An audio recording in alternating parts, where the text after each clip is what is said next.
ocean.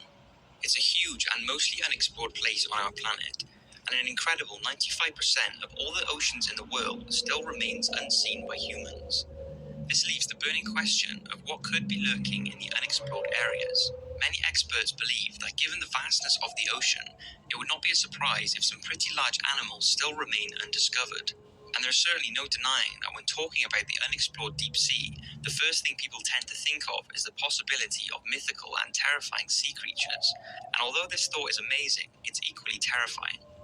Now, over the years, there have been many mysterious sounds captured by underwater devices that to this day have no real explanation. So have a listen to these and see what you think. Let's start with probably the most popular underwater sound ever recorded, the bloop.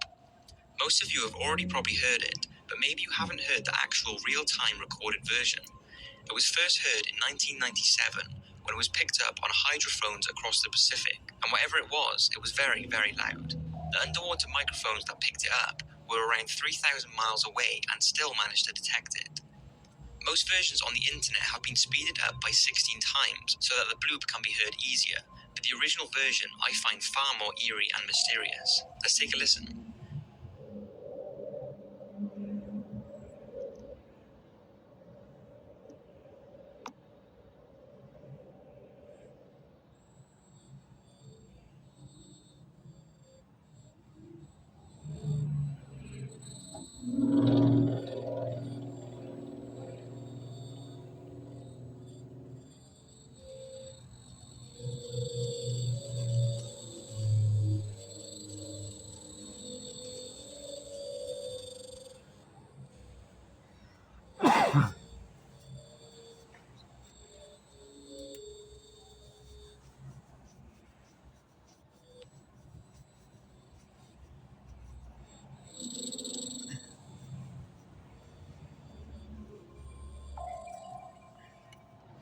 Shortly after this recording, the sound was pinpointed by the National Oceanic and Atmospheric Administration.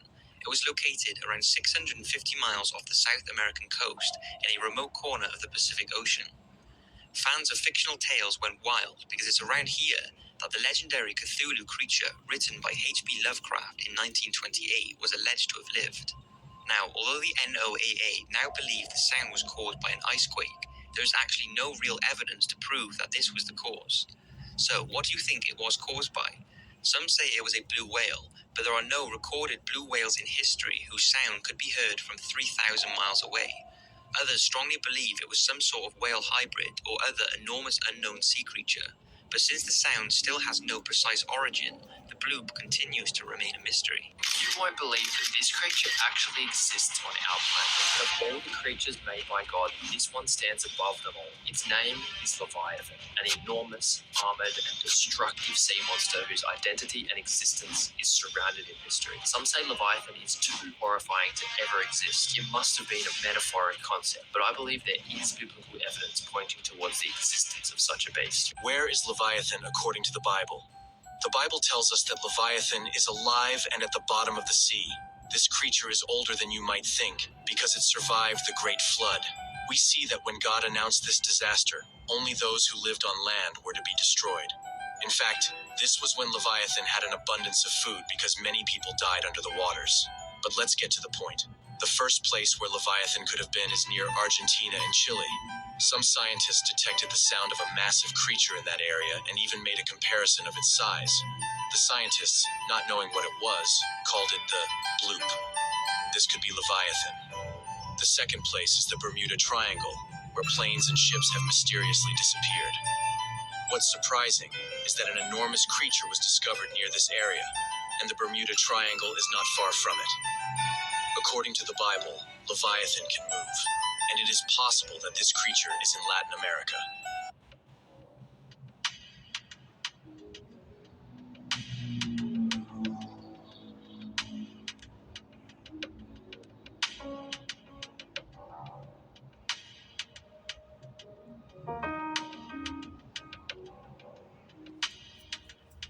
This is so weird. Oh my God. They're so strange. Such a strange animal. As we all know, over 98% of our planet is covered by the waters of the Earth. And it's no wonder that as we delve deeper into these enigmatic depths, we continue to uncover some truly strange and remarkable discoveries.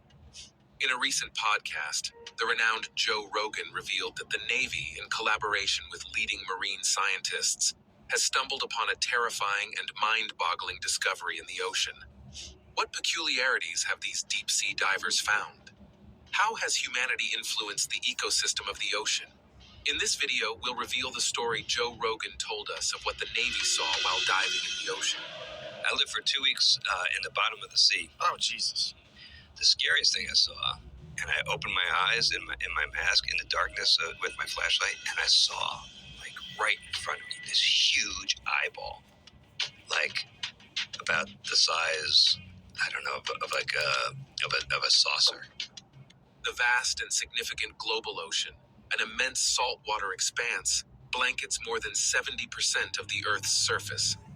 Among these expansive waters, the Great Pacific, Atlantic, Indian, and Arctic Oceans are the primary bodies meticulously classified by scientists. Recently, National Geographic officially recognized a fifth ocean, known as the Southern Ocean, on June 8, 2021, encircling the icy continent of Antarctica.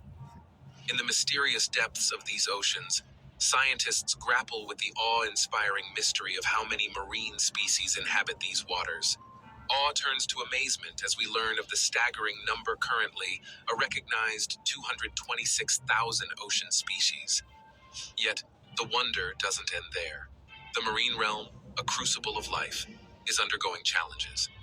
Pollution, warming seas, and other environmental issues threaten many of these oceanic species, leading to a decline in their numbers. Astonishingly, scientists remain on the brink of discovering even more living wonders, estimating the potential existence of several 100,000 to a few million yet to be identified species.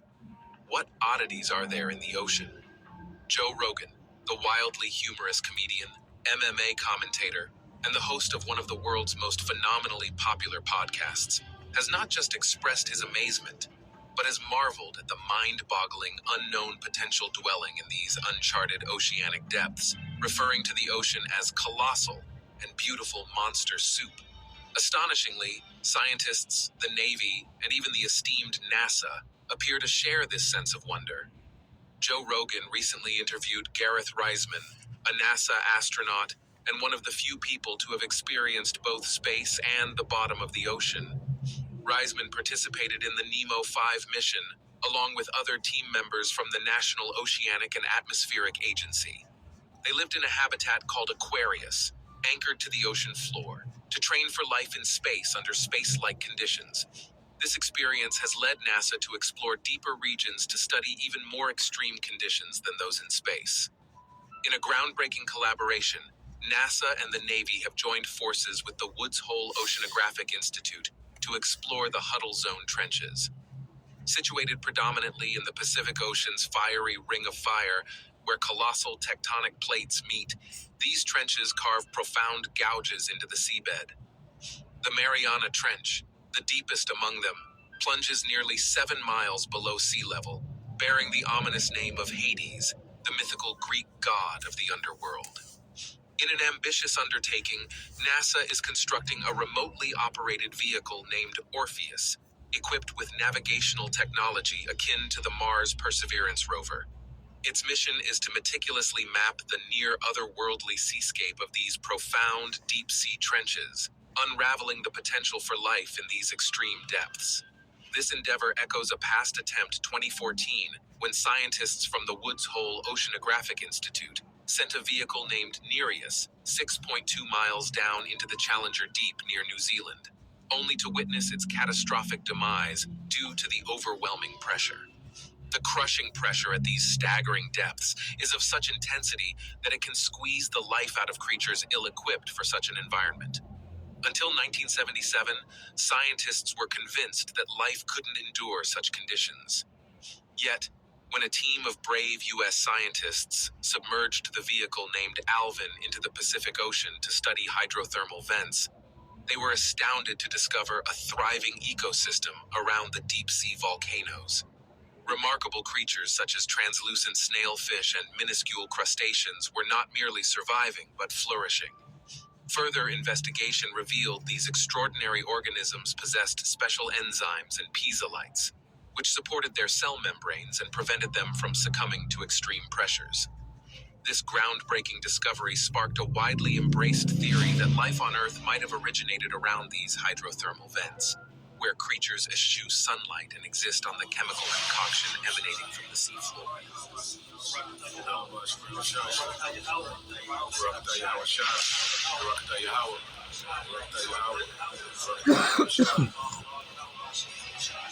Job 41.